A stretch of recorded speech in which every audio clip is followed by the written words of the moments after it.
네, 안녕하십니까, 김진욱입니다. 혹시 이번에 수업 들었나요? 저 수업? 네, 도형. 아, 그렇습니까? 혹시 수업 들으셨습니까? 김문종이. 아, 문종이요? 문종이가 질문을 상당히 많이 했죠. 많이 했고, 이번에 잘 봤다고 그럽니까? 어떻습니까? 연락이 없던데, 문종이. 동이는 어떻습니까? 도형이도 연락이 저도 안 돼요. 저도 안 돼요? 일단은 뭐 지금 좀 애들은 지금 내일 체육대회 한다고 그러더라고요. 체육대회 하고 이제 온다고 그러는데, 일단은 이제 제가 요 자료실을 보시면 작년이라 많이 바뀌었어요. 작년에 바뀌었고, 2학년 시험 범위가 늘어났어요. 늘어났고, 거기 보면 원래는 이제 메뉴에 있는 교과서만 시험 범위였거든요. 올해부터 어떻게 했냐면 중간고사 때 3월 달 거 6월 달 모의고사 들어갔고, 기말 때 9월, 12월까지 들어갈 거야, 아마. 그래서, 근데 이제 제가 애들한테 계속, 선생님, 문학 선생님한테 가서 질문 좀 해봐라. 뭔 질문을 해라고 그러냐면, 모의고사가 몇 퍼센트 나오는지 좀 이제 많이 나오는지 질문을 해봐라니까 애들이 못 물어보더라고요. 못 물어보고, 다행히 이번 중간고사는 모의고사가 많이 안 나왔어요. 그래서 오히려 교과서가 상당히 많았기 때문에 교과서를 열심히 봤던 애들은 잘 봤을 거고, 그리고 모의고사도 그렇게 아주 까다롭게 나온 게 아니에요. 그래서 전체적으로 좀 쉬웠다는 거고, 뭐 이번이 쉬워서 좋은 것도 있지만 기말이 어려우실 것 같다라는 이제 예상이 자연스럽게 들기 때문에, 그 기말 범위를 보면 고전이 많이 들어가 있어요. 이번에는 고전이 많이 들어가 있고, 그 다음에 향가부터 고려가요, 그 다음에 시조, 그 다음에 저기 이제 서울 1964년 겨울까지 현대가 쭉 들어가 있어요. 그래서 문학의 올라운드 플레이가 펼쳐지고 있다. 왜냐면 중간고사 같은 경우는 시, 그 다음에 소설 한두 편 정도였는데, 이번에는 고전에 들어가서 많이 헷갈릴 거예요. 왜냐면 제가 이제 기말고사를 쭉 준비할 때 항상 고전에 들어갔을 때 아이들이 뭐가 문제냐면 고가 문제였어요. 고가. 그래서 낯선 고들 쭉 나오면 그걸 해석하는 문제들. 요번에도 이제 몇 문제 그런 게 좀 들어가 있었거든요. 근데 이제 한두 단어만 알면 풀 수 있는 문제였기 때문에 그렇게 어려운 건 아니었고, 그리고 또 이제 1학년보다 훨씬 2학년들이 내신을 많이 해봤잖아요. 그죠? 그래서 이제 그런 학생들은 많이 없었어요. 막 밀려가지고 끝에 가서 허겁지겁 하는 학생들 많이 없었고, 오히려 뭐 다 하지는 못하더라도 과제의 70%는 계속 좀 하는 그런 학생들이 많았기 때문에 제가 볼 때도 요번에는 밸런스를 지키면서 계속 과제 좀 열심히 하면 크게 문제는 없을 것 같다.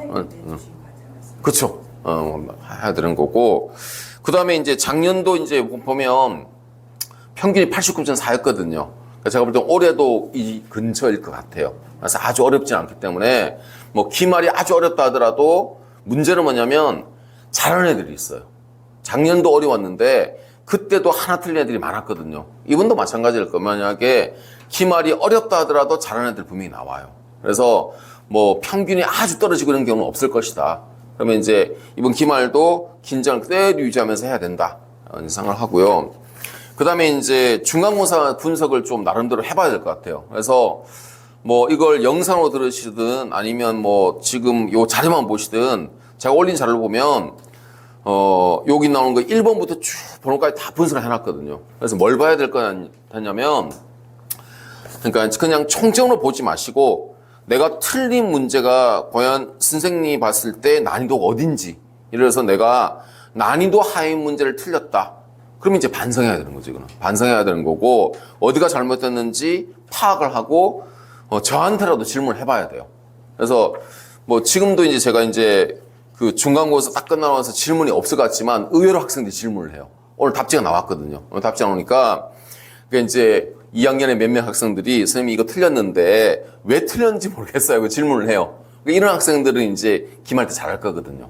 마찬가지로 이번에 내가 틀렸는데 이해가 안 돼요. 왜냐면 학교 정답은 이제 답만 딱 나오거든요. 그래서 여기 나오는 이제 제가 분석을 보면 난이도를 일부러 다 적어놨어요. 제가 다 적어놨고, 여기서 이제 내가 난이도 상을 틀린 건 괜찮아요. 틀릴 수 있거든요. 그리고 난이도 중도 내가 헷갈리면 틀릴 수 있어요. 근데 난이도 하가 대부분인데 여기서 내가 틀렸다 그러면 이건 문제가 있는 거거든요. 그래서 이건 반드시 피드백을 좀 더 해야 된다. 이거는 이제 그냥 끝나는 게 아니라 기말을 잘 보기 위해서라도 쭉 여기 있는 문제들 그냥 시험지 버리지 말고 총 29개, 그리고 서술형도 4개 해서 33문제였거든요. 문제수 많았어요. 문제수 많았고, 그리고 예년에 비해서 한 30문제 많았거든요. 근데 30문제가 실제 가보면 이게 피부로 느낄 정도로 문제가 많았던 거예요. 그 문제가 많았기 때문에, 그래서 내가 이제 이걸 너무 빨리 풀어서 틀렸는지, 아니면 정말 시간을 줘도 틀릴 수밖에 없었던 건지를 점검해서 피드백을 하시라. 피드백을 하게 만들고, 총점만 중요한 게 아니라는 걸 보시면 되는 것 같고요. 그 다음에 어려운 문제는 어디서 나왔냐면, 역시 시에서 나왔어요, 이번에도. 시에서 나왔기 때문에, 그걸 이제 시에서 대부분 다 어려운 문제 나왔기 때문에, 아마 기말도 시기 때문에 거기에 대한 풍부한 해석들을 많이 좀 해야 된다라고 말씀드리고 싶고요. 그 다음에 이제 5페이지로 보면 그 요약집이나 제 자료들이 어떻게 적중했는지를 다 넣어놨어요. 이걸 보면서 그 제가 이제 시험 다 끝나고 나서 이제 학생들한테 카톡 온 것 중에서 제일 그래도 제 마음에 들었던 게 뭐냐면 거기 이제 학생이 어떤 은 뭐냐면 시험 중간중간에 선생님의 목소리가 음성 지원되는 것 같았어. 맨 앞에 있었어요. 맨 앞에 있어요. 거기에 있었거든요. 그러니까 남자들이 하나요, 여자들이? 여기 남자죠. 왜냐면 남자들이 많아요. 왜냐면 지금 이제 남자들이 문학을 스스로 나는 못한다는 생각을 많이 하기 때문에 우리 질문을 많이 해요. 여자애들은 몰아서 주로 하는 편이고. 그리고 여자애들은 이제 그 자기가 맞추면 잘 넘어가요, 그냥.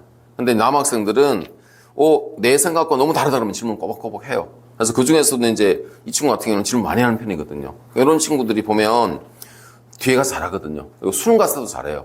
근데 이제 이런 것들 중에서 제가 제일 마음에 드는 게 요거예요. 음성 지원되는 것 같다. 이건 그만큼 뭐냐면 8주 동안 몰입을 많이 했던 거죠. 과제도 하고 수업도 하고 그다음에 여기는 뭐 쭉 그 똑같은 문제들, 똑같은 것들 과제를 많이 풀어보면 제가 볼 때는 이제 그 애들한테 무슨 얘기를 했냐면 상상으로는 다 예상된다. 예상되기 때문에 크게 벗어나지 않는다. 그래서 여기 나오는 것들 뭐 고난도가 되든 뭐가 됐든 간에 계속 풀고 계속 문제 풀고 질문하고 이렇게만 하면 된다. 그래서 제가 이제 그 아이들한테 기말 대비할 때 총 5개의 컨셉을 하거든요. 맨 마지막에 보면 첫 번째는 이제 자료집이에요. 자료집이 웬만한 내용들 다 들어가 있어요. 그래서 애들한테 제가 참고 살 필요 없다, 문제 살 필요 없다 하는 이유가 제 교재에 다 들어가 있어요.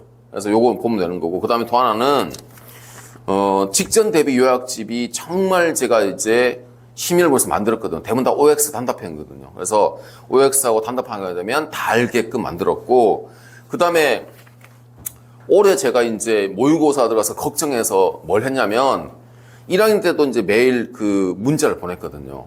1일 5제라고 해서 5문제 보냈는데 이번에는 제가 이제 너무 걱정이 많이 돼가지고, 왜냐면 모의고사가 들어간 지 처음이었거든요. 그래서 어려울까봐 하루에 한 10개 정도를 보냈어요. 월요일부터 금요일까지. 그래서 일주일에 50개. 그러니까 8주니까 한 뭐 400개 정도의 문자를 보냈던 것 같아요.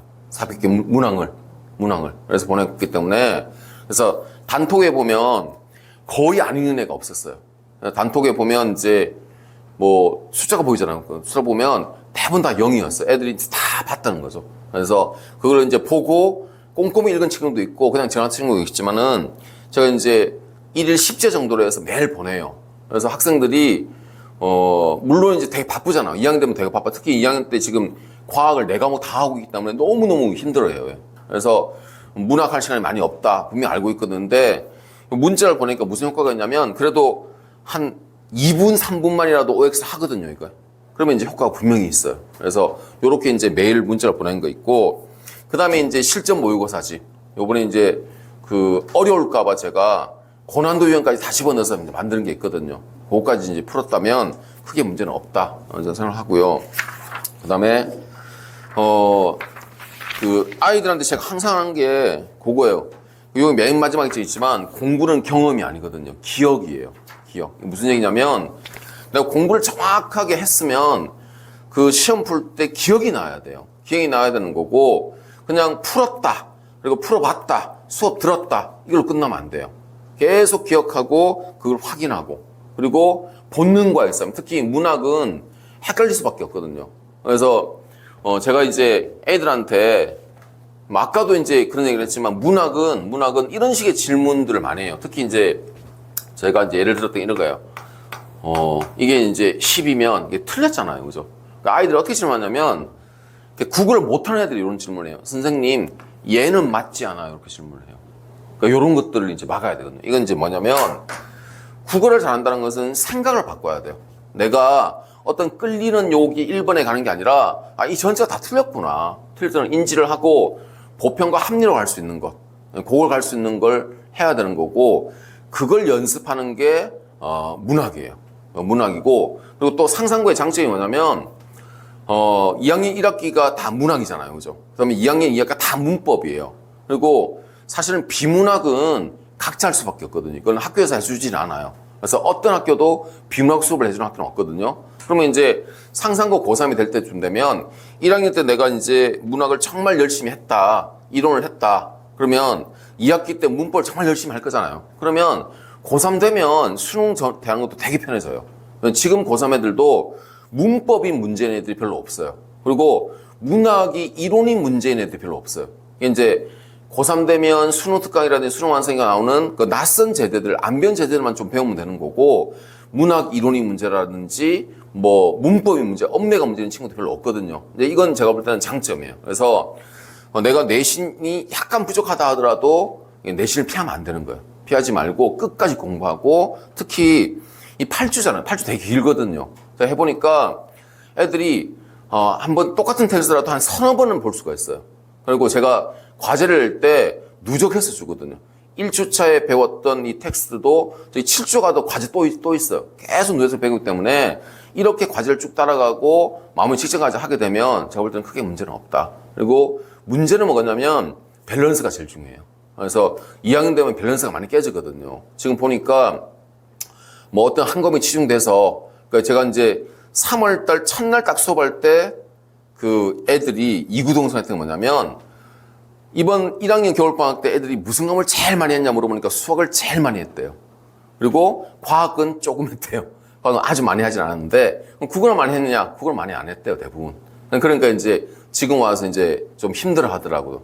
근데 이제 지금 요게 이제 어느 단계에 와 있냐면, 나름대로 이제 밸런스를 이제 찾아가고 있을 거예요. 그리고 기말 때도 이 8주 동안 계속 밸런스를 좀 유지하면서 과목별 균형을 좀 지키면서 하는 거. 이게 나중에 장기적으로 봤을 때도 되게 유리한 거고, 공부하는 전체적인 측면에서 되게 유리하다. 그래서 내가 뭐 부족한 게 있겠지만은 거기만 치중하지 말고, 항상 문제는 내가 안 한 것, 내가 싫어하는 것이 발목 잡거든요. 그래서 국어라는 과목이 피할 수 없는 거잖아요, 이게. 피할 수 없기 때문에 특히 이제 내신 문학은 더 헷갈려, 수능보다. 수능은 나름대로 선지별로 변별력이 확실하지만 내신은 선지별 변별력이 어떨 때 되게 없거든요. 그걸 찾아내는 게 이제 그것 때문에 내가 이제 직전 요약식을 만드는 이유고, 애들한테 OX를 풀리는 이유인데, 그걸 계속 하는 연습을 하면 나중에 수능에서는 훨씬 더 쉽해지는 거거든요. 그러니까 그런 것들을 유념하면서 내신들을 좀 했으면 좋겠다. 그리고 매주 좀 열심히 하는 거. 그리고 될 수 있으면 현강에 많이 참여하게끔. 현강에 많이 해서. 왜냐면 동영상을 하게 되면 애들이 장점이 분명히 있어요. 좀 이제 뭐 빠르게 돌려서 시간을 줄여야 이런 것도 있는데, 근데 이제 동영상을 하게 되면 뭘 놓치냐면 내가 현장에서 피부로 풀고 몸으로 느끼면서 문제 푸는 걸 좀 못해요. 근데 실제 시험은 현장에서 내가 몸으로 느끼면서 문제 푸는 거거든요. 그래서 그 교실에서 강의실에서 강의 듣고 내가 문제 풀고 이런 느낌을 그래도 한두 번 해보는 거. 그리고 내가 동영상을 계속 하는 게 아니라 몇 번이라도 될 수 있으면 현강을 참여하는 노력을 좀 하는 것. 그런 게 훨씬 나중에 가서 유리하고, 그다음에 나중에 정말 직전 때는 꼭 와라. 꼭 와서 피부로 느끼면서 피드백 하는 거. 그런 게 정말 중요하다고 이제 말씀드리고 싶습니다. 일단 뭐 제가 들을 수 있는 건 설명 다 드렸고, 혹시 질문 있으십니까? 없으십니까? 그럼 여기서 마치겠습니다. 감사합니다. 예. 예.